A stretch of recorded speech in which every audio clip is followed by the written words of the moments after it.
తెలియదు.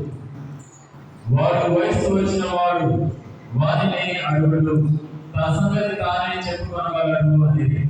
వారి తల్లిదండ్రులు యూదులకు భయపడి అట్లనేది, ఏదైనా ఆయనను క్రీస్తు అని అంగీకరించుకోవాలని ప్రార్థన మందిరం నుండి వెలివేయవలెనని యూదులు నిర్ణయించుకునేది.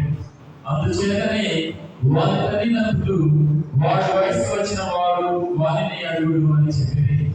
వారు ఆ గుడ్డి వారిని మరలా పిలిపించి వారితో, దేవుని స్తుతించుము, ఆ మనుషుడు పాపాత్ముడు అని మాకు తెలియదు అనేది. అందుకు వాడు, ఆయన పాపాత్ముడు కాదు నాకు తెలియదు, కానీ ఒకటి మాత్రము నాకు తెలియదు, నేను గుడ్డివాడనై ఇంటిని ఇప్పుడు చూడగలుగుతున్నాను అని.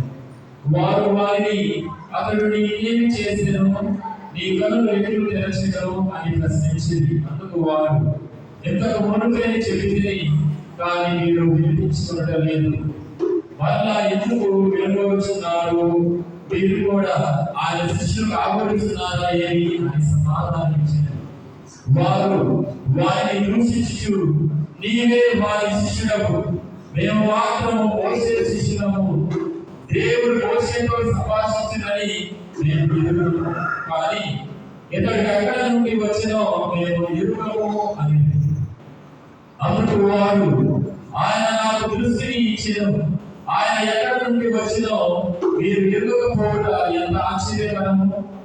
దేవుడు పాపులను ఆరాధింపడని మనం ఎరుగుదము, కానీ ఆయనను ఆరాధించు, ఆయన చిత్తము నెరవేర్చు వారిని ఆయన ఆరాధించును.